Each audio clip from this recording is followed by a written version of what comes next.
Hello दोस्तों, नमस्कार। मेरे चैनल पर आपका स्वागत है। आज हम इन संख्याओं को विस्तारित रूप में लिखना सीखेंगे। विस्तारित रूप और प्रसारित रूप एक जैसा ही होता है। जो विस्तारित होता है वही प्रसारित होता है और इन संख्याओं को हम विस्तारित रूप में यानी फैलाकर लिखना सीखेंगे। विस्तारित रूप का मतलब होता है इन संख्याओं को बिखेर के लिखना। तो आइए हम वीडियो को शुरू करते हैं और इन संख्याओं को विस्तारित रूप में लिखना सीखते हैं। पहला सवाल जैसा कि हमें दे रखा है 5376। तो हम इसको विस्तारित रूप में लिखेंगे तो किस प्रकार लिखेंगे। हमारा पहला अंक यहाँ देखेंगे हम 5 है। हम 5 को लिखेंगे। 5 के बाद 5 को यहाँ हम छिपा लेंगे।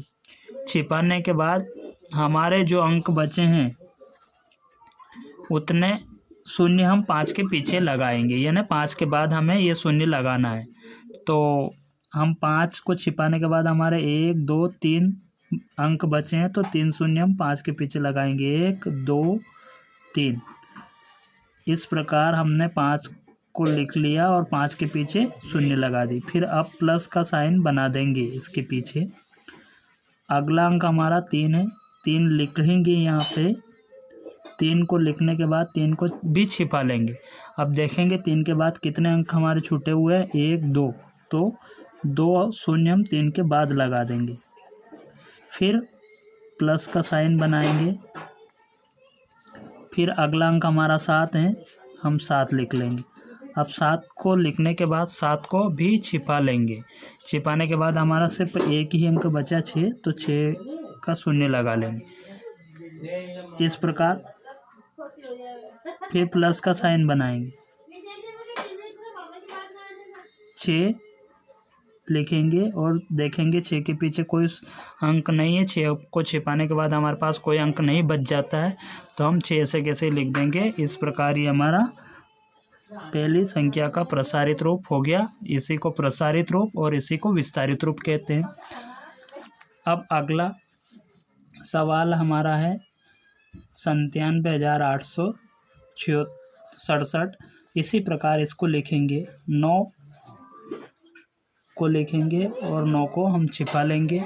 फिर देखेंगे 1 2 3 4 अंक बचे। हम 4 शून्य 9 के पीछे लगा देंगे। 1 2 3 4। फिर प्लस का साइन बनाएंगे। फिर अगला अंक हमारा 7 है। हम 7 को लिख देंगे और 7 को छिपा लेंगे। 7 को छिपाने के बाद हम देखेंगे हमारे पास 1 2 3 अंक बचे हैं, तो 3 शून्य हम 7 के पीछे लगा देंगे। 1 2 3। फिर प्लस का साइन बनाएंगे। फिर अगला अंक हमारा 8 है। 8 को लिखेंगे। 8 को लिखने के बाद हमारे पास 1 2 अंक बच जाते हैं, 2 शून्य हम 8 के पीछे लगा देंगे। फिर प्लस का साइन बनाएंगे। फिर अगला अंक हमारा 6 है। 6 को लिखेंगे। 6 को लिखकर 6 को छिपाएंगे और छिपाने के बाद देखेंगे 1 अंक बचा है, 1 शून्य हम लगा लेंगे। फिर प्लस का साइन बनाएंगे। लास्ट हमारा 7 बचा। 7 को इसका कैसे लिख देंगे और देखेंगे कि 7 को छिपाने के बाद कोई अंक नहीं बच जाता है, तो इसके पीछे हमें शून्य नहीं लगाना। ये इस प्रकार ये भी हमारा होगा। अगला सवाल हमारा है 74,984। तो हम सबसे पहले 7 लिखेंगे। 7 को छिपाएंगे और इसके पीछे 1 2 3 4 अंक हैं, तो 4 शून्य लगाएंगे। 1 2 3 4। फिर प्लस का साइन बनाएंगे। अगला अंक हमारा 4 है। 4 को लिख करके छिपा लेंगे। 4 को लिख लिया और छिपा लिया और उसके बाद देखेंगे 1 2 3 अंक हैं, तो 3 शून्य हम लगा लेंगे 4 के पीछे। फिर प्लस का साइन बनाएंगे। फिर 9 लिखेंगे। अगला अंक हमारा 9 है। 9 को लिखने के बाद उसको छिपाएंगे और देखेंगे 1 2 अंक बचे हैं, तो 2 शून्य हम इसके पीछे लगा लेंगे। फिर प्लस का साइन बनाएंगे। फिर अगला अंक हमारा 8 है। 8 को लिखेंगे। 8 को लिखने के बाद देखेंगे 8 को लिखकर उसको छिपाएंगे और देखेंगे उसके बाद हमारा 1 अंक बच जाता है, तो 1 शून्य लगा लेंगे। फिर प्लस का साइन बनाएंगे और फिर देखेंगे हमारा लास्ट अंक 4 है। 4 को लिखेंगे और लिखने के बाद उसको छिपा लेंगे। छिपाने के बाद देखेंगे उसके बाद कोई अंक नहीं बच जाता है, तो इस प्रकार ये हमारा यहीं प्रसारित रूप खत्म हो जाता है।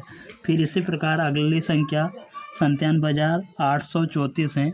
हम 97,834 को देखेंगे तो इसमें पहला अंक हमारा 9 है। 9 को लिखेंगे, 9 को लिख करके उसको छिपाएंगे और देखेंगे 1 2 3 4 अंक बच रहे हैं, 4 शून्य इसके पीछे लगा लेंगे। फिर प्लस का साइन बनाएंगे। अगला अंक हमारा 7 है, 7 लिख लिया। 7 लिखने के बाद 7 को छिपा लेंगे और देखेंगे 1 2 3 अंक बच रहे हैं, तो 3 शून्य हम लगाएंगे। फिर प्लस का साइन बनाएंगे। प्लस का साइन बनाने के बाद हम अगला अंक हमारा 8 है, 8 को लिख लेंगे और 8 को लिख करके उसको छिपाएंगे और देखेंगे उसके बाद 1 2 अंक बचते हैं, 2 शून्य हम लगा लेंगे। फिर प्लस का साइन बनाएंगे। फिर अगला अंक हमारा 3 है, 3 को लिखेंगे और लिखने के बाद इसको छिपा लेंगे और देखेंगे कि 1 अंक हमारा है, तो 1 शून्य इसके पीछे लगा दें। फिर प्लस का साइन बनाएंगे और फिर देखेंगे अगला अंक हमारा 4 है, 4 को लिखा और लिखने के बाद उसको छिपा लिया, तो देखें कि उसके पीछे कोई अंक नहीं बचा है, तो हमारा ये प्रसारित रूप, मतलब इसके पीछे हमें कोई शून्य नहीं लगाना है। तो इस प्रकार ये प्रसारित रूप हो गया और विस्तारित भी हुआ। इसी प्रकार अगला सवाल है हमारा 73,407। अब यहाँ देखेंगे पहला अंक हमारा 7 है, हम 7 को लिखेंगे। 7 को लिखने के बाद उसको छिपा लेंगे, फिर देखेंगे उसके बाद कितने अंक है, 1 2 3 4, तो 4 शून्य हम 7 के पीछे लगा लेंगे। फिर प्लस का साइन बनाएंगे। फिर 3, अगला अंक हमारा 3 है, 3 को लिखेंगे। 3 को लिखने के बाद 3 को छिपाएंगे और उसके पीछे हम देखेंगे कि कितने अंक हैं, 1 2 3, तो हम 3 शून्य इसके पीछे लगा लेंगे। फिर प्लस का साइन बनाएंगे। अगला अंक हमारा 4 है, 4 को लिखेंगे और लिखने के बाद इसको हम छिपा लेंगे और छिपाने के बाद देखेंगे कितने अंक हमारे बचे, 1 2, तो हम 4 के पीछे 2 शून्य लगा लेंगे। फिर प्लस का साइन बनाएंगे और फिर अगला अंक हमारा 0 है, तो हम 0 लिखेंगे और 0 लिखने के बाद उस पर देखेंगे कितने अंक बचाइए, तो 1 शून्य लगा देंगे। फिर प्लस का साइन बनाएंगे। फिर अगला अंक हमारा लास्ट वाला 7 बचा है, हम 7 को लिखेंगे और 7 को लिखने के बाद देखेंगे उसको छिपा भी लेंगे और देखेंगे उसके पीछे कोई अंक बच रहा है, तो यहाँ कोई अंक नहीं बच रहा है, तो इसके पीछे हमें शून्य नहीं लगानी है। तो इस प्रकार हमारा प्रसारित रूप यहीं खत्म हो जाता है, विस्तारित रूप यहीं खत्म हो जाता है। तो आशा है कि आपको विस्तारित रूप लिखना अच्छे से सीख लिया होगा। इसी प्रकार हम किसी भी संख्या का विस्तारित रूप लिख सकते हैं। विस्तारित रूप या प्रसारित रूप एक ही होता है, तो हम किसी भी संख्या का प्रसारित रूप इस प्रकार लिख सकते हैं। जय हिंद, वंदे मातरम।